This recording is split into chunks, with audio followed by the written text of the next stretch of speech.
She's also very sweet and loves to relax. And here is Russ, a handsome 4-year-old Rottweiler Lab mix. He's affectionate, playful, and is eager to learn new tricks. To find out more about adoption for these pets or others, contact the Cooley Region Humane Society at 781-4014. Again, that number is 781-4014. Now I'm sitting here with hip-hop artist Brandon Wimberly, aka Enable Mind. He is a local hip-hop artist here from La Crosse, but is recently blowing up in the Twin Cities area.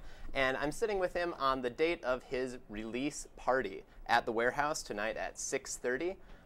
You want to tell us a little bit about your new album, Body and Soul? Well, Alex, yeah, man, definitely. It's been a year and a half in the making. It's my 4th album. I'm originally local from here, and moving to the Twin Cities definitely was a big journey for me. So this is a rendition of my journey and meeting all the people I've met, and I called it Body and Soul, and I mean my name is Enable Mind, so it's to enable your mind and uplift your mind, make you want to move your body, and make your soul sing. Give you that essence and that experience. So it's a very old school kind of project, lots of samples, stuff that I've learned to do at McNally Smith. I went to college. All right. McNally, so I mean, it's just kind of what I've been working on, I guess. Yeah, what kind of stuff at McNally has kind of inspired this album? You said it was a part of your journey from La Crosse to the cities. How did that play into the album? Well, definitely like culture shock. Twin Cities is a much larger area than La Crosse, and music scene is much more vast. There's much more competition, but I mean, the program at McNally Smith, it's actually a hip-hop program, and I had the chance to learn hip-hop history, the history of African music, the diaspora of black music, all language of rap and spoken word, and these kind of things, they helped me mold as an artist and figure out how I could reach an audience and actually make a change, with the music and make it effective towards the community. That's sweet. I mean, other than like writing and making music for your own albums, what other kind of things are you doing with music to get involved with the community? Okay, yeah. Well, I mean, I'm also a producer as well, and I like to produce for other artists who, who maybe don't have the chance to get in a studio or something like that. I like to help them out with the resources of that. But another thing is I'm trying to help out the community, like as it goes with the youth, because I feel like when I went to school, I'm here actually in La Crosse. My entire time going to school, I didn't really, get a lot of musical education from here, and I felt like there could be definitely much more of that. So it's an important part of education and just the community in general. But I guess what I'm trying to really want to do is set up workshops, give kids a chance to express themselves and learn more about it, and learn things that they probably wouldn't get a chance to do anywhere else. Yeah, it's interesting because there is a lot out there for like marching bands and like symphonic band and things like that. But if that's not the kind of music you're interested in, which people our age not necessarily out there listening to symphonic bands on iTunes. Exactly. You gotta find that's a way why I got to really give a shout out to McNally Smith, because it's one of the best contemporary music schools in the country, and like they just have everything there you can learn from. Everybody, very vast connections from all around the world. People go there, and I guess that also was part of my experience. Okay, cool. And like, what other ways have you been getting involved in the community in the cities? I heard a little bit about a food drive that you did. Yes, yeah. I worked with this organization called Feed My Starving Children, and which we put together an event. This was actually about a year ago, last winter. We put together a packing event, a food packing event for kids in third world countries, and we had music involved and everything as well. And we managed to raise and pack 500,000 meals, and it was at the Mall of America. We hosted it and got all these people together, and I mean, it was cool. I made a little music video for it and had the opportunity to get out in the community with it, and that's sweet. Had a lot of people participate. Is there a place like online where we could see that music video?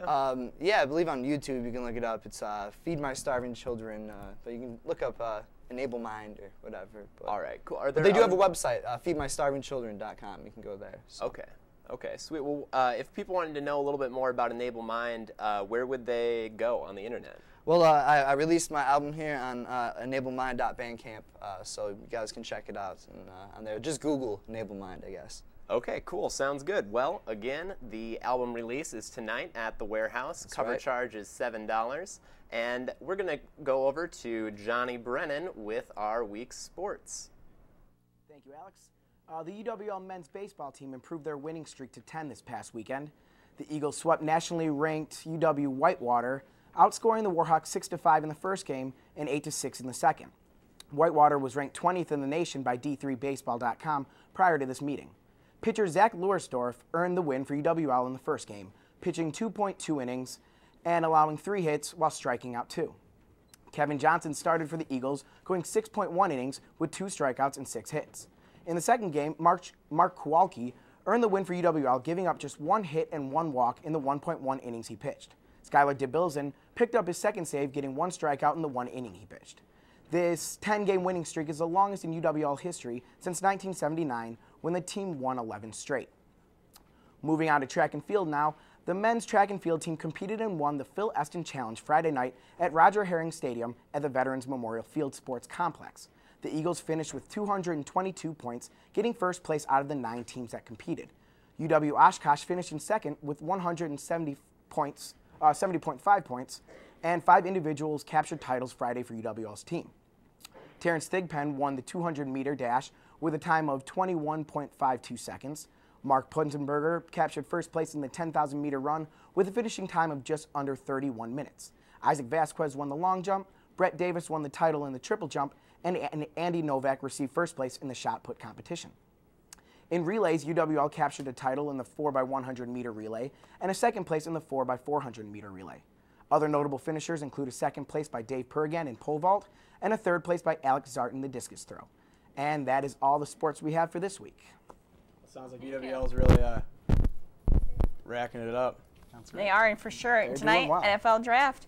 What do you think's going? Andrew Luck or Robert Griffin? We already know 1-2, in my opinion. Luck 1, Griffin 2. So it's from then on is when it's going to get interesting. I'm looking at the Packers at 28. Ted Thompson usually tries to pick the best player available. We don't know if he's going to move up this year or move back. So there's a little intrigue with him this year, but he will take the best player available, like I just said. So it's always kind of a toss-up with him. We never really know what's going on. Mm-hmm. So Very true, very true. I'm liking it. they definitely need a defensive end, outside linebacker to help Clay Matthews rush the quarterback, and that would help the defense out, because we saw that the defensive end last year on the backside, the corners and safeties, they really struggled at all that. They couldn't rush the passer and things like that. So He helped Clay out a little bit. So True. I think we're going to take a little look at some perfect pets right now.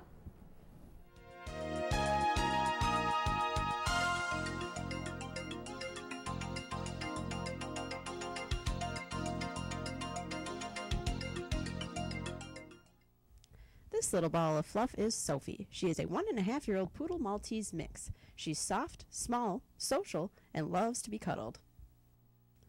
Come and meet Sprinkle, a female domestic shorthair. She's about 3 years old, has a great personality, and loves attention. This snazzy-looking cat is Nola. She is a white and black shorthair with very interesting markings. She's also very sweet and loves to relax. And here is Russ, a handsome 4-year-old Rottweiler Lab mix. He's affectionate, playful, and is eager to learn new tricks. To find out more about adoption for these pets or others, contact the Cooley Region Humane Society at 781-4014. once again, the phone number for the Cooley Region Humane Society is 781-4014. Guys, let's get back to the draft a little bit there. We were cut off by our producers back there. But like I was saying, we do need somebody to help Clay Matthews rush the Packer. We had a franchise low in sacks. So look for them to be a defensive heavy in the draft, as opposed to last year. They picked 6 offensive players. So you're going to see that reversed. The thing I want to talk about a little bit, though, is that number 3 pick that the Vikings have. They need lots of help. See, that's the interesting pick. Do you take Matt Khalil, who can be a starter at offensive tackle for you and keep your franchise quarterback Christian Ponder upright? He'll be a 10 to 12 year starter. Or do you give him some weapons with Justin Blackman, possibly Trent Richardson? Or do you try to get a guy in defense? I know I'm saying or a lot here. Grab a guy in defense like Morris Claiborne, who's the best defensive prospect in this draft. He can shut guys like Greg Jennings and Calvin Johnson down. So that's going to be the interesting part. If I'm the Vikings, I try to trade back, because some of those players will be there around 5 or 6. If I were the Vikings, I would just want somebody. Right? Yeah, Sorry, I mean, didn't mean I to feel cut like you in off. third they should really go with Justin Blackman. Exactly, yeah. They need a lot. Ponder needs help. That's right. But that's all the time we have. Thanks for watching WMCM's Week in Review. Make sure to join us next week, Thursday at 4:30, right here on Campus Channel 6, Charter Channel 96, and Digital Channel 989. Good wrap, guys.